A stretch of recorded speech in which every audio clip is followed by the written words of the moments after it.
Welcome to another training video for the new Needs Portal. Previous videos showed you how to set up a family, enroll them in a program term, and make initial referrals.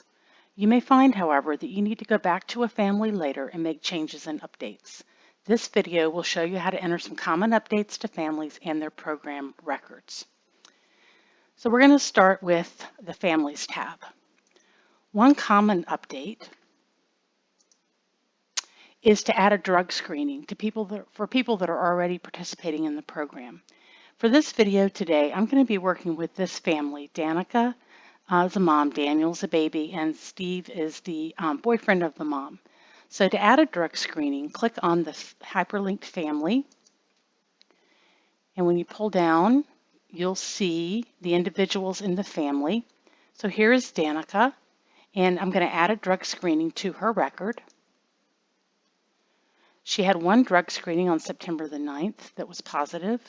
I'm going to add another drug screening, and I'm going to say this one happened on October 5th and that it was negative, and I'm going to create that drug screening there. Now I see both of them, and I'm going to save. Another common update that may need to happen is when participants in a family changes. So in this particular family, we've got mom, we've got a baby, and then we've got the boyfriend. So I'm going to walk you through adding another member of the family here. So in this test family, the mom's got a problem with substance use disorder. She has an unstable relationship with this boyfriend, and her baby had prenatal exposure, and mom needs parenting support. So we're going to imagine that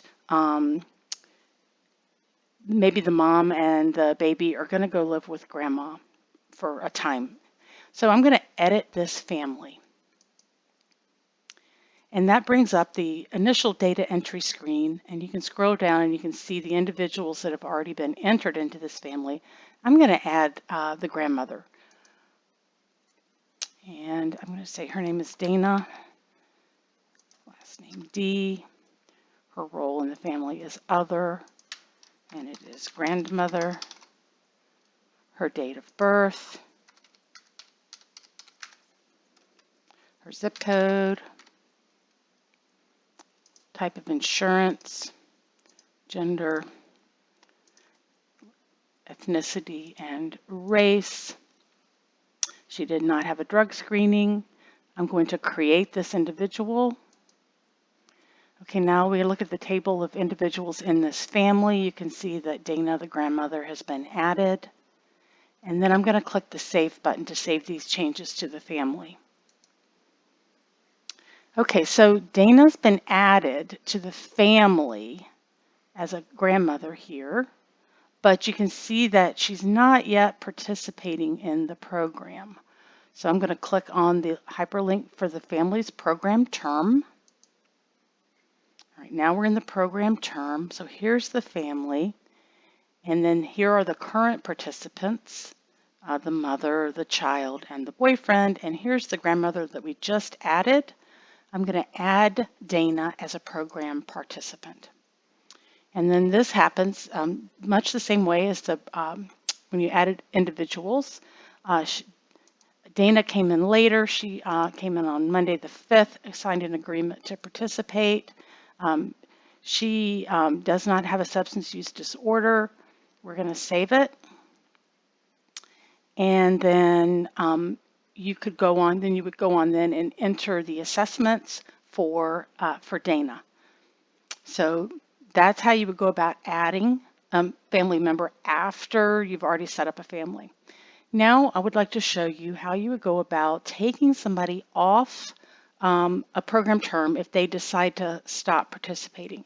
So in this imaginary scenario, Steve Z, the mom's boyfriend, had initially verbally agreed to participate, but the relationship issues are continuing. There's a suspected domestic violence happening, and so he has decided he does not want to participate anymore. So you can go to this edit button here, and then you're going to choose the unenroll participant. So what this will do is we're going to take Steve Z out of the program term, but we're going to leave the rest of the family in participating in Ohio Start. So Steve decided that he was no longer going to participate about a week or so ago, and his reason for leaving is that he just does not want to participate.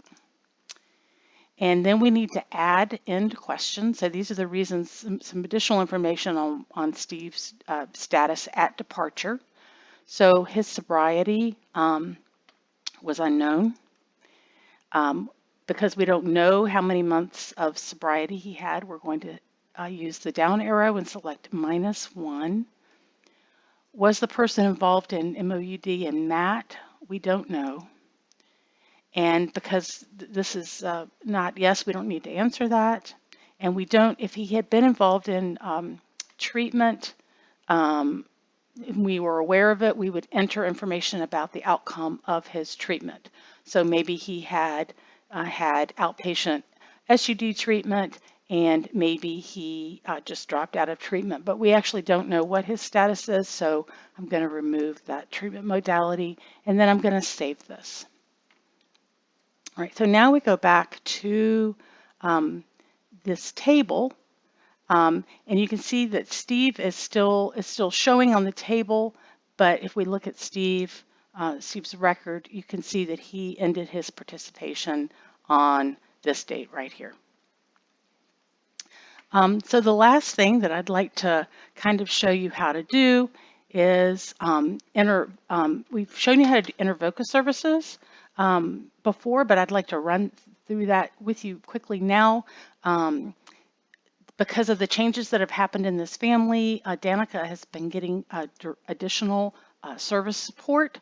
So for instance, because of the domestic violence situation, she received counseling about the criminal justice system and information about victims' rights. She was maybe escorted to emergency medical care by her family peer mentor.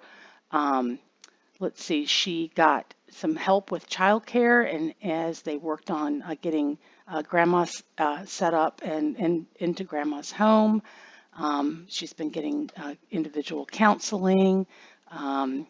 She's been helped with relocation and so forth. And so now we save it. So thanks for watching this video on updating families and their program records. If you have any questions, please feel free to reach out to us at needsportal.osu.edu. Thank you.